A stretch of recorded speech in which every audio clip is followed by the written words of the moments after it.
wabarakatuh. Waalaikumsalam warahmatullahi wabarakatuh. Baik, di kesempatan ini kita akan mencoba mengupas masalah hukum yang terkait dengan hukum, baik hukum pidana ataupun hukum perdata. Nanti kita akan mencoba saling saling berkomunikasi. Mungkin ada tanya ada jawab. Kebetulan di sini telah hadir Kang Yuda. Baiklah, agar mempersingkat waktu, langsung saja saya akan perkenalan dulu dengan Kang Yuda. Baik, Kang Yuda, bisa memperkenalkan diri Kang Yuda kepada rekan-rekan, kepada sobat-sobat kita? Siap, terima kasih Acep atas kesempatannya. Saya Buana Yuda, sarjana hukum, magister hukum. Kebetulan saya lulusan dari STH Galunggung dan saya advokat dan pengacara di Tasikmalaya, yang kebetulan saya pimpinan kantor hukum Buana Yuda dan rekan. Saya tergabung di DPC Peradi Tasikmalaya. Ini kartu pengenal saya, kartu Peradi. Bisa diperlihatkan, Pak Yuda lebih dekat lagi ke kamera. Ini Oke. kartu Peradi saya.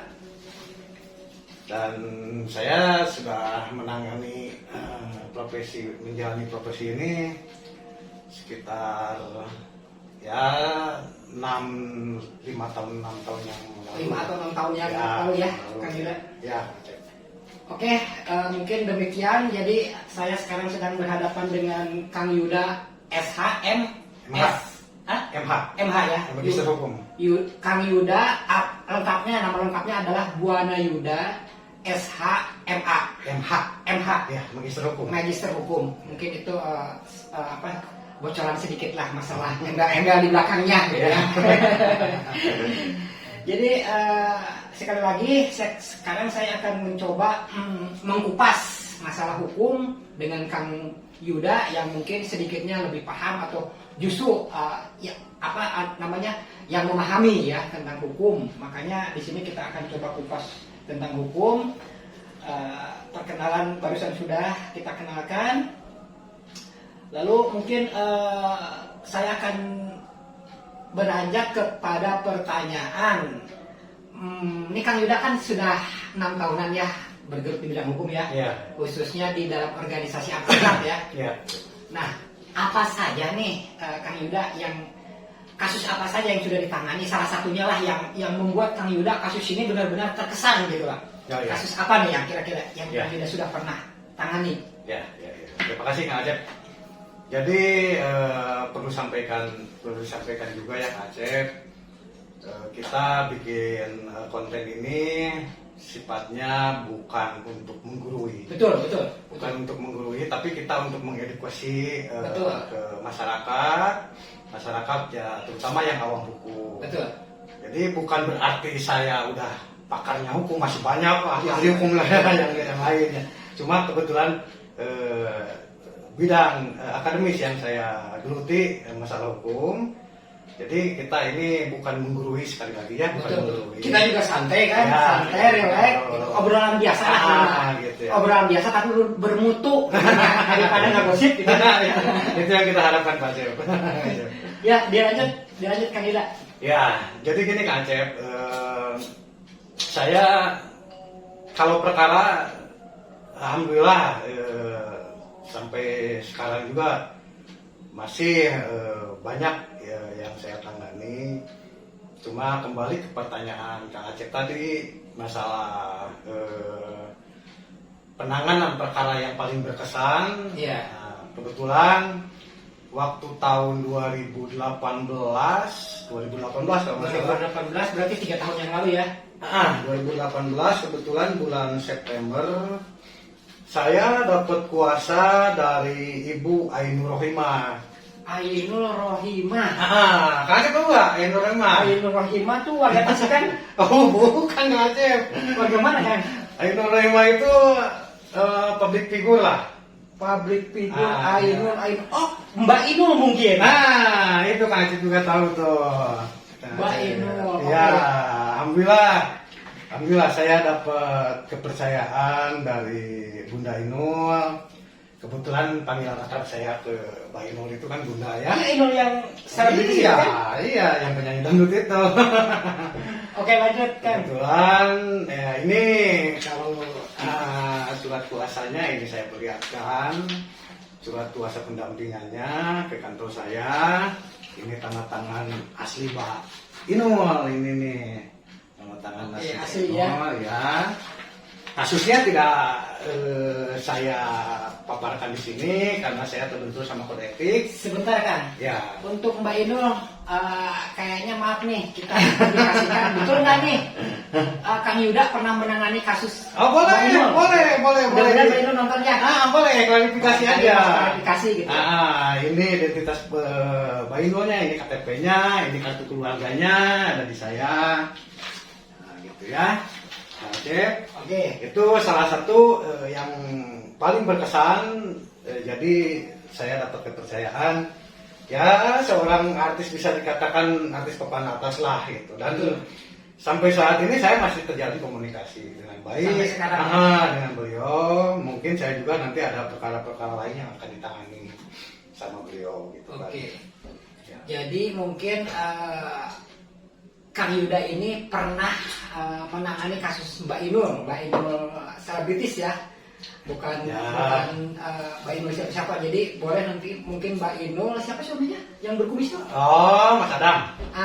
Itu Mas Adam gitu ya, barangkali juga nonton, boleh klarifikasi barangkali nanti ada salah satu komentar dari netizen bener enggak gitu. Ya. Bolehlah mampir ke channel kita Mbak Inul, Mas Adam gitu. Ya, halo Bunda.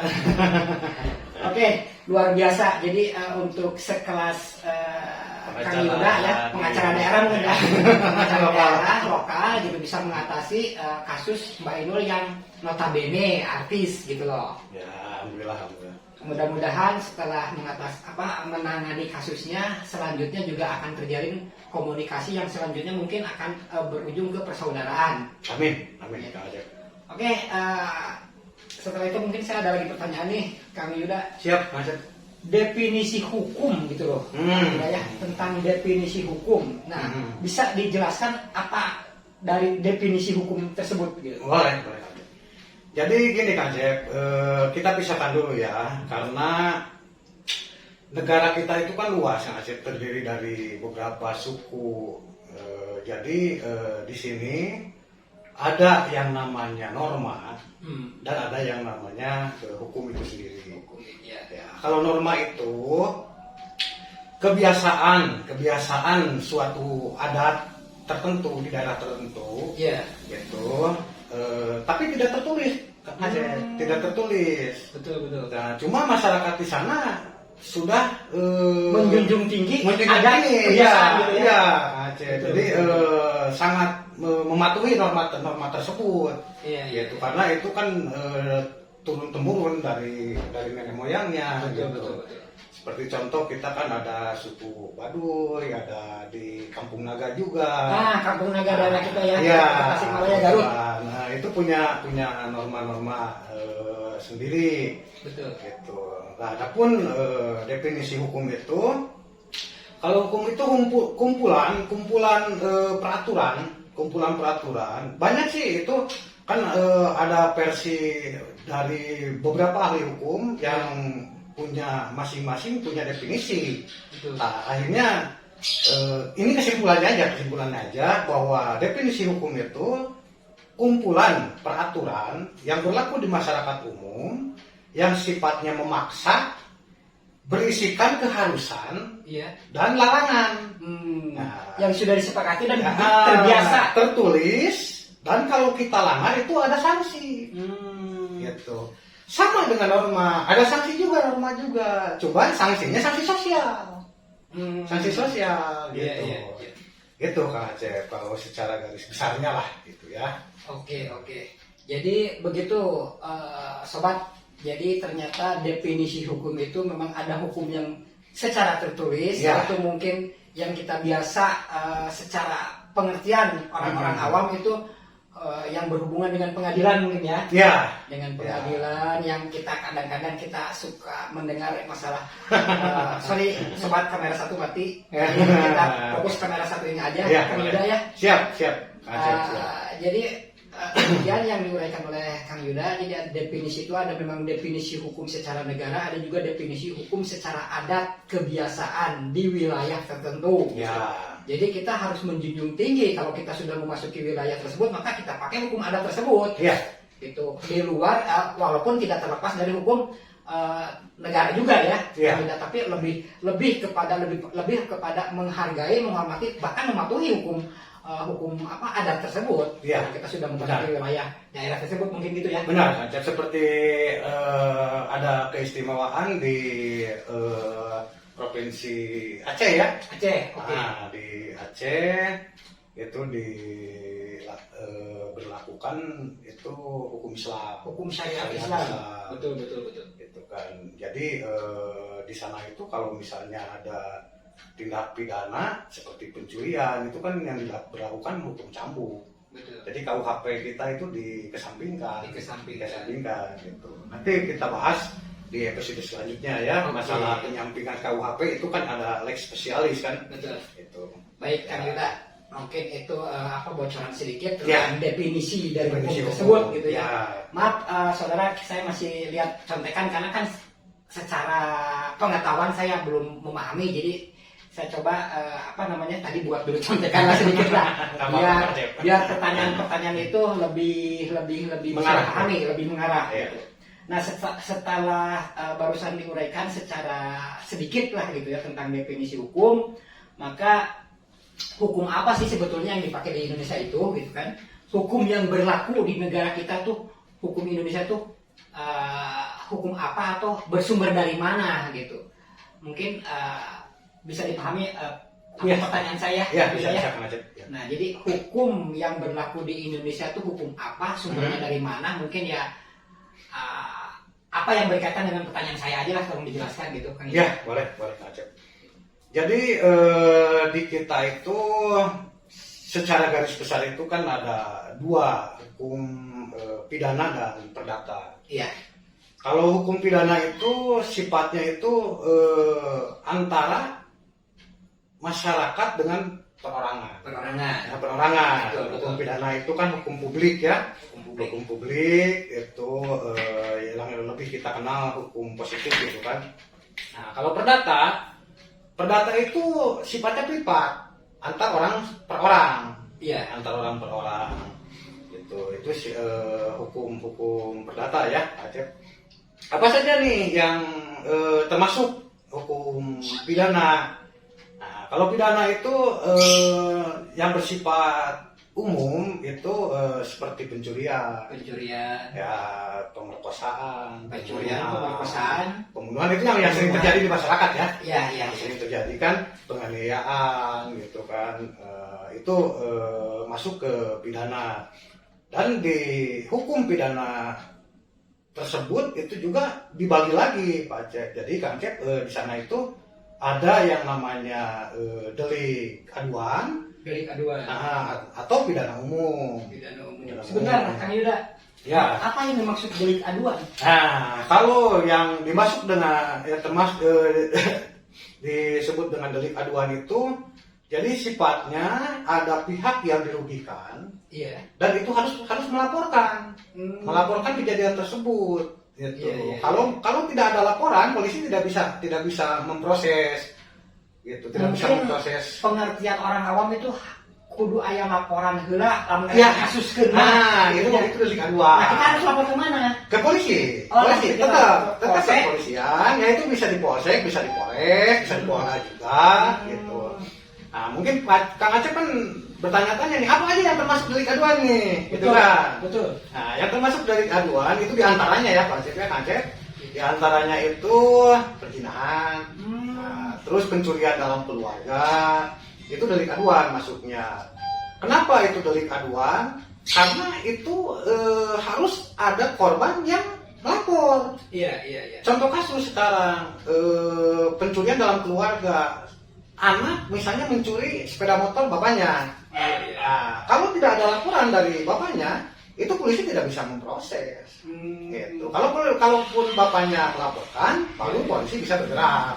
Gitu. Kalau perzinahan, kita agak dalam nih, nih. Kalau masalah perzinahan itu overspel, kalau bahasa Belandanya itu overspel, diatur dalam KUHP pasal 284. Jadi di KUHP itu tidak mengenal pasal perselingkuhan untuk KUHP yang sekarang. Iya. Nah, KUHP yang sekarang itu yang dipakai itu kan kita masih memakai produk Belanda. Karena kita kan dulu diajak sama Belanda. Historinya seperti itu ya. Itu ya. Jadi kita pakai Eropa kontinental. Kan ada Anglo-Saxon, Eropa kontinental. Anglo-Saxon itu dipakai sama Amerika.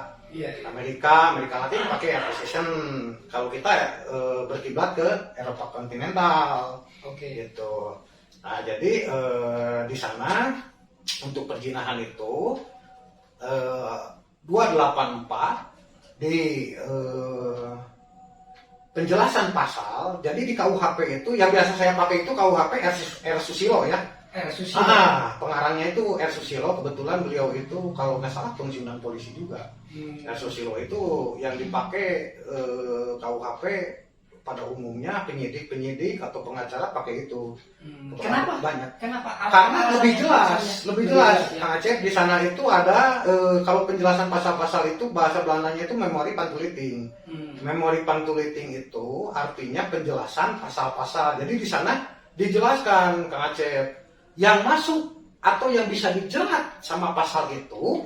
Nah, di sana ada di memori pantulitingnya dijelaskan. Jadi harus gini unsurnya. Kalau unsurnya tidak terpenuhi tidak bisa dijerat. Gitu. Jadi R. Susilo itu sangat jelas. Jelas. Nah, di sana dijelaskan untuk masalah pasal perzinahan. Pasal perzinahan itu apabila salah satu pasangan, salah satu pelaku itu sudah mempunyai pasangan. Gitu. Jadi kalau misalnya bujangan sama perawan itu tidak bisa dijerat. Tidak bisa dijerat dengan catatan dua-duanya sudah dewasa. Nah, kecuali salah satu masih di bawah umur. Untuk kategori di bawah umur itu menurut hukum itu usia 18 tahun. Di bawah usia 18 tahun. Nah, di 18 tahun itu udah masih anak-anak. Di atas 18 itu udah dewasa. Iya. Udah dewasa gitu. Jadi kalau misalnya itu terjadi, yang dijeratnya nanti bukan pakai KUHP lagi, tapi dijerat pakai Undang-Undang Perlindungan Anak. Perlindungan anak gitu Kang Acep. Jadi kalau misalnya dewasa sama dewasa itu tidak ada aturan yang bisa menjerat mereka.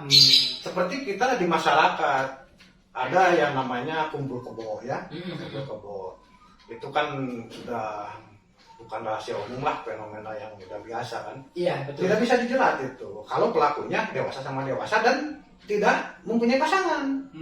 Gitu. Jadi tidak bisa dipidanakan karena tidak ada pasal yang mengatur. Mungkin itu lebih kepada hukum adat kalian nantinya ya. Nah, itu paling nanti mereka itu dapat sanksi sosial. Oh, sanksi sosial. Sanksi sosial. Kadang-kadang sanksi sosial itu lebih berat loh Mas Acep daripada moral. daripada KUHP sendiri. Betul. Lebih berat dia itu menanggung malu. Bahkan banyak yang sampai stres, bahkan sebaliknya sampai terganggu. Iya, depresi kan gitu. Betul. Jadi sanksi sosial itu jangan disepelekan. Sanksi sosial karena itu menyangkut harga diri sobat. Gitu. Jadi itu salah satu delik aduan. Jadi syaratnya untuk menjerat perzinahan itu salah satu baik laki-laki atau perempuan itu harus sudah punya pasangan. Dan itu juga pasangannya harus melapor. Harus melapor. Kalau tidak melapor dia tidak akan bisa diproses sama polisi. Beda lagi dengan pidana umum. Pidana umum ketika di jalan polisi lihat ada penganiayaan. langsung aja diambil sama polisi pelakunya tanpa ada laporan juga. Jadi polisi tersebut plus jadi saksi Langsung ya? jadi saksi. Oke. Gitu.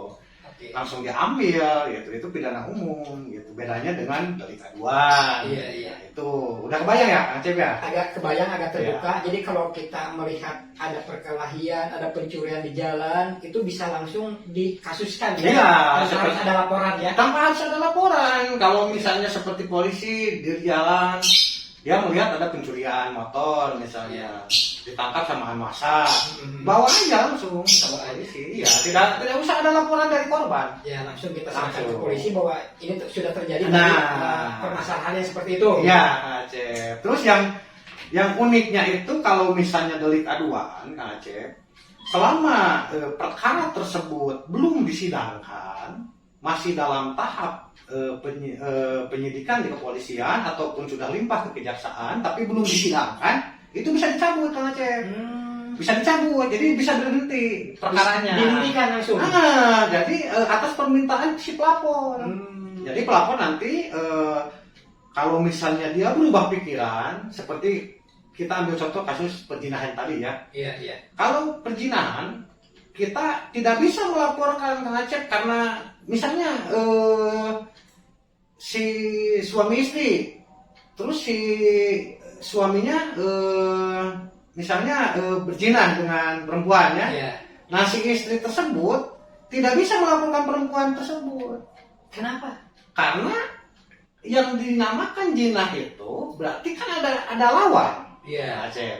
Jadi secara otomatis kalau si perempuan itu melaporkan si Suaminya, si perempuan Selingkuhannya. yang selingkuhannya, selingkuhan suaminya ini. secara tidak langsung dia melaporkan suaminya juga. Jadi keseret suaminya itu. Jadi mungkin Gitu. isi laporan itu suami saya berselingkuh dengan perempuan ini. Jadi dua-duanya keseret. Si suaminya dengan perempuan, dengan apa namanya, pihak ketiga kali ya? Ya. Pelakor kali ya? Pelakor lah itu istilah sekarang ya, Kang Acep. Iya, berarti si suaminya dengan pelakor itu harus menjadi tersangka. Iya, dua-duanya tersangka. Paket itu ya? Paket. Jadi kita tidak bisa suaminya mah jangan karena suami saya biar kita urang kekesak ke si perempuan. Oh, itu nggak saya. bisa, Kang Acep. Nggak bisa. Karena perzinahan itu kan melibatkan dua orang. Iya, iya. Dua Nggak orang. mungkin berzina sendiri. Berarti kalau Ah. berzina sendiri itu apa? Halusinasi kali ya. Baik, saudara, itu candaan sedikit lah, gitu ya. Biar obrolan kita biar bisa ditangkap, biar juga ada bumbu-bumbunya dan obrolan kita biar tidak terlalu tegang, biar bisa dipahami dengan baik, gitu. Oke, itu mungkin barusan kita Kang Yuda menjelaskan hukum Pidana dan perdata. pidana dan perdata. Salah satunya yang kita angkat masalah hukum pidananya adalah perzinahan, perselingkuhan ya. Ya. Perselingkuhan gitu. Kalau perselingkuhan tidak ada, Pak Cep. Oh, tidak ada ya?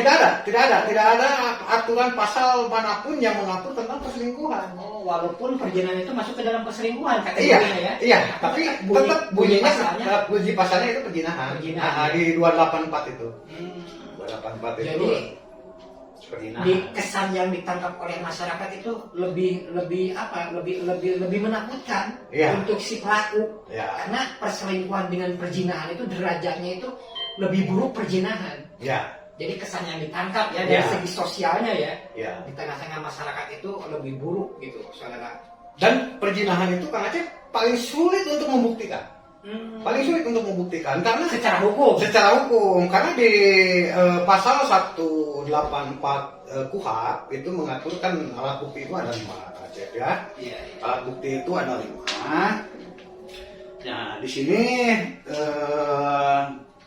satu itu kan keterangan saksi. Iya. Terus kedua keterangan ahli. Keterangan saksi, keterangan ahli, ahli. Nah, terus bukti surat. bukti surat, Terus petunjuk. petunjuk, Terus keterangan dari terdakwa. keterangan dari terdakwa. Nah, 5 alat bukti itu baik di perdata ataupun di pidana itu sama alat buktinya.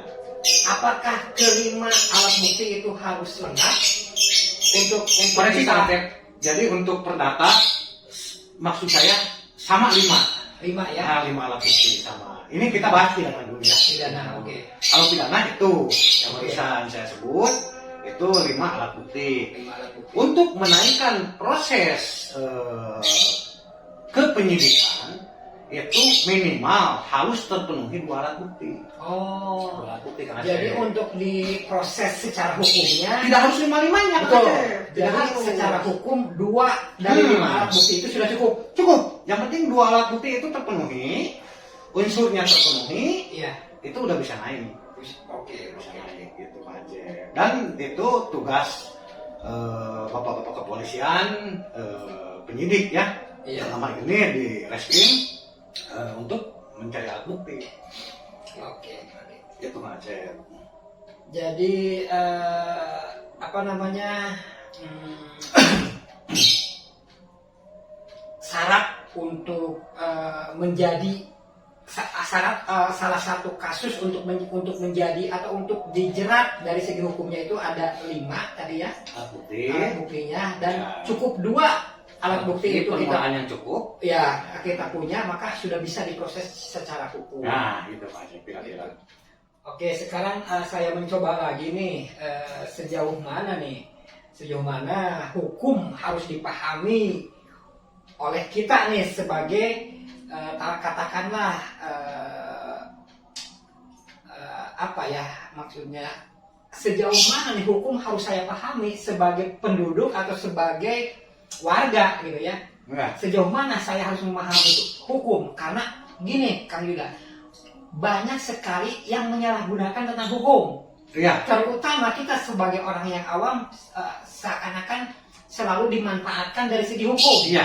Atau benar, Kang Acep. seakan-akan kita dipermainkan oleh hukum itu sendiri gitu ya. Itu yang menarik Kang Acep. Nah, jadi Itu yang sejauh mana nih kita nih sebagai masyarakat awam, warga awam, sejauh mana kita harus betul-betul sadar hukum gitu loh. Nah, bagus. Itu pertanyaan yang sangat bagus sekali dan menarik sekali itu Kang Acep untuk kita perbincangkan ya.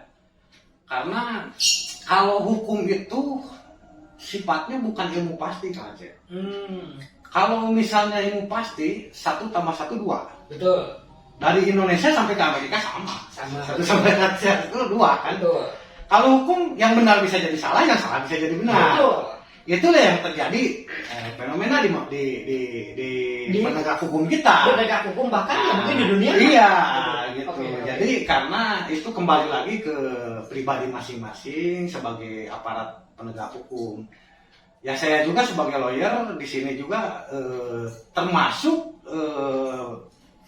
bukan kata saya, kata undang-undang. Betul. Advokat itu 4 pilar kan, 4 pilar. Jadi yang disebut penegak hukum itu kepolisian, Oke. Kejaksaan. Advokat, sama hakim.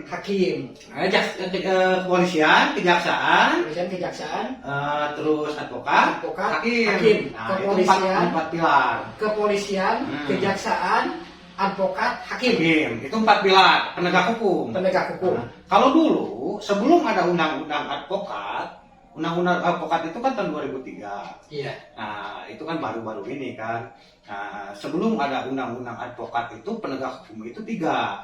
Jadi jaksa, polisi, dan hakim. Jaksa, polisi, dan hakim. Berarti tidak ada advokat ya? Tidak ada. Setelah undang-undang 2003 tentang advokat, itu advokat itu masuk ke penegak hukum.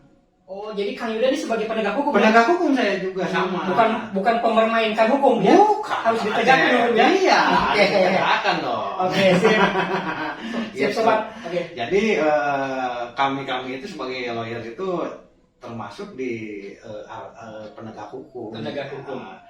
Nah, untuk masalah masyarakat, saya kira memang itu udah sepatutnya kita banyak penyuluhan masalah hukum. Betul. Kebetulan di DPC Peradi Tasikmalaya, tempat saya bernaung itu kan sekarang lagi digembor-gemborkan program Desa Sadar Hukum. Sadar hukum. Nah, Desa Sadar Hukum kemarin juga udah beberapa desa yang di desa tersebut dibentuk pos bakum. Apa itu pos bakum? Pos bakum itu pusat bantuan hukum. Pusat bantuan hukum gitu ya, Peradi di sana gitu. Jadi kita kerjasama dengan kepala desa. Tokoh-tokoh desa lah ya. Nah, itu nanti yang dijadikan di sana paralegal istilahnya. Jadi kan kalau di desa-desa itu banyak persoalan-persoalan hukum gitu ya yang terjadi seperti rebutan batas tanah gitu. Jadi jangan sedikit-sedikit ke kepala desa, sedikit-sedikit ke kepala desa. Kalau mau sedikit-sedikit membacok. Itu yang kita harapkan Kang Acep. Makanya kemarin kami dari tim DPC dari Peradi itu mengadakan penyuluhan hukum di desa-desa dan pembentukan pos bakum. Pembentukan pos bakum alhamdulillah udah berjalan. Itu ya sasarannya itu tadi Kang Acep, supaya kita melek hukum. Melek hukum kayak sekarang kita bikin konten ini kan untuk ya mengedukasi ke masyarakat yang awam hukum, tapi dengan catatan kita bukan menggurui Kang Acep. Betul. Bukan menggurui, kita belajar sama-sama lah. Belajar. Saya juga masih belajar Kang Acep. Ya pada intinya manusia itu semua belajar. Iya, maka tolong koreksi kalau netizen ada yang tidak sependapat dengan saya, tolong koreksi lah. Betul. Karena saya juga manusia, tidak luput dari kesalahan juga Kang Acep. Tapi kan gini Kang Yuda, maksudnya kalau masalah sependapat atau tidak pendapat itu kan hanya masalah konsep pola pikir. Tapi kan kita kembali lagi bahwa yang namanya hukum itu ada undang-undangnya. Jadi semua juga harus mengacu kepada rumusan yang sudah disepakati di negara ini. Iya, bagus itu. Jadi kita tetap merujuk ke sana. Acuannya ke sana. Iya.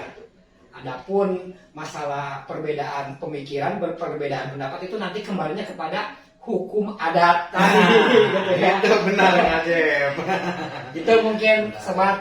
Jadi sekilas tentang hukum. Jadi intinya mungkin kita akan terus menggali pengertian tentang hukum, karena mau tidak mau kita harus memahami. Jadi apa yang akan kita lakukan, apa yang kita bertindak seperti apa, jangan sampai kita terjebak oleh hukum. Bahkan kita sendiri karena butanya tentang hukum malah dimanfaatkan oleh mereka yang mengerti tentang hukum. Artinya kita dijajah. Jangan sampai seperti itu, karena semua kalangan itu berhak dilindungi oleh hukum. Gitu Kang Yuda ya. Betul, itu udah jelas di Undang-Undang Dasar kita. Betul. Udah diatur. Contohnya saya kasih bocoran sedikit aja nih sebelum kita tutup di segmen ini ya. Kang Yuda, seperti halnya anak saya pernah berkendara di jalan. Anak saya sudah secara hukum dia sudah memiliki SIM dan motor pun ber-STNK. Selalu anak saya pergi itu SIM dan STNK itu selalu dibawa, dan selalu saya ingatkan. Kemanapun apabila naik motor tidak ada alasan ada caket misalkan, atau cuma dekat-dekat aja, mau dekat mau jauh, yang namanya SIM dan STNK itu adalah syarat yang harus dibawa, dilengkapi perlengkapan kendaraan itu tersebut. Bagus Kang gitu. Plus dengan himbauan seperti pakai helm. Itu karena sudah masuk syarat ya. Oke. Nah, pada suatu saat saya bercerita sedikit nih Kang Yuda ya. Iya, apa-apa. Begitu kita ringkas saja ceritanya, tiba-tiba HP saya bunyi dan tiba-tiba anak saya menelpon. Neng lagi di jalan.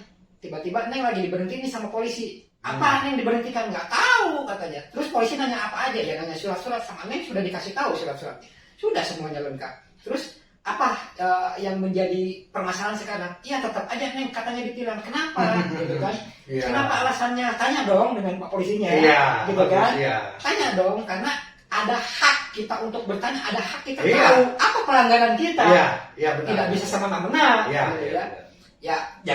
Jangan sampai karena anak saya itu buta hukum, apalagi dilihat sama polisi mungkin disangkanya anak kecil, gitu ya. Artinya jangan sampai dimanfaatkan, gitu. Maaf kalau ada yang tersinggung, saya tidak menyinggung pihak manapun. Ini saya hanya menceritakan pengalaman, menceritakan kejadian yang biasa terjadi. Gitu. Nah, artinya anak saya tiba-tiba terputus teleponnya. Terputus, saya telepon balik nggak bisa nyambung, nggak tahu mungkin bobet, nggak tahu apa. Tiba-tiba dia pulang ke rumah sudah membawa kertas tilang. Yang biru yang merah. Aduh, saya lupa lagi ya. Waktu kalau masalah mana saya lupa lagi karena sudah terlalu lama pengalamannya, dan saya tidak pernah berkesan dengan pengalaman itu gitu. Kan itu kan surat tilang itu kan Kang Acep ada yang biru, ada yang merah. Betul. Gitu. Gitu. Nanti di segmen berikutnya kita kupas ya. Kita kupas, Kita kupas oke. lagi.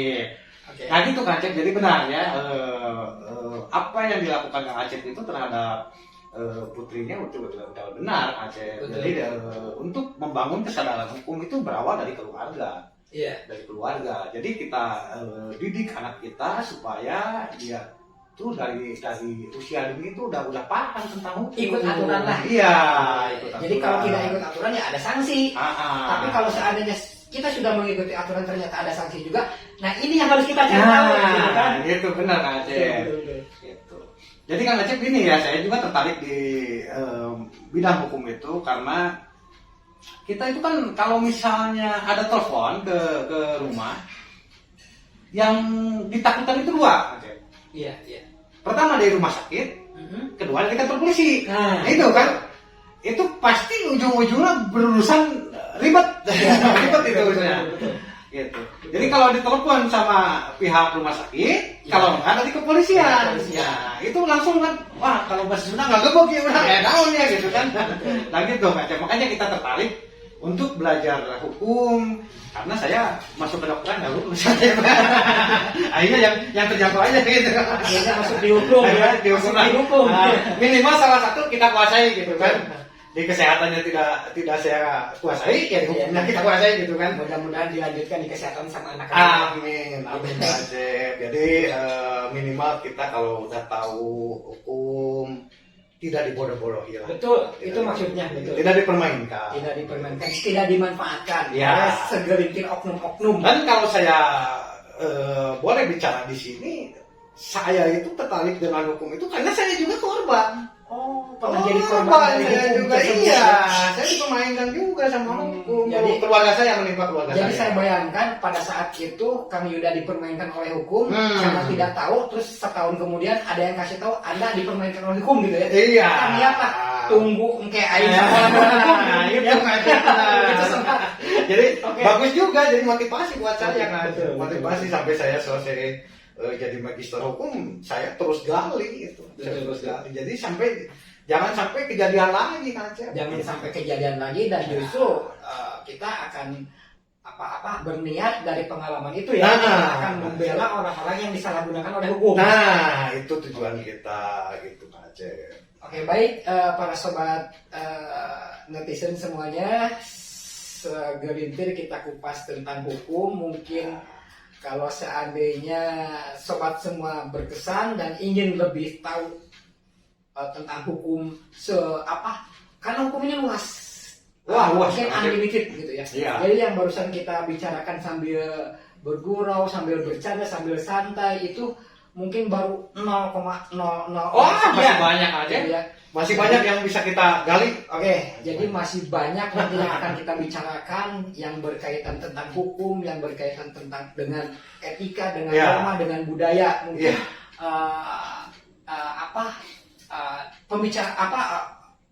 konsep-konsep hidup yang memang kita harus sadar tentang itu, tentang aturan-aturan. Jadi hukum itu tidak lepas dari aturan ya. Iya.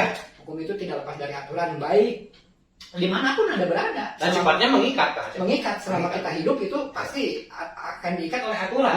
Nah itulah yang dikatakan hukum. Iya, benar kan, Cep. Itulah yang dikatakan hukum.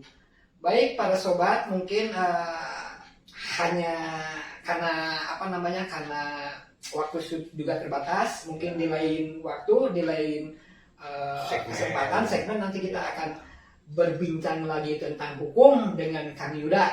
Semoga apa yang barusan kita dialogkan, apa yang barusan kita sampaikan, semoga ada sedikit yang bisa dipetik manfaatnya Amin. untuk kita semua, Amin. khususnya buat kita ya, Iya. khususnya buat kita dan umumnya buat para sobat semuanya. Demikian para sobat, jangan lupa di subscribe agar tidak ketinggalan informasi dari kita, lalu nyalakan loncengnya, lalu bunyikan notifikasinya agar selalu setiap kita akan memberikan atau setiap kita akan sharing nanti para sobat tidak ketinggalan informasinya. Ya. Oke, sekian dan terima kasih. Wassalamualaikum warahmatullahi wabarakatuh. Oke, Kang Yuda, terima kasih. Iya, sama-sama, Acep. Seberapa menit, Cep?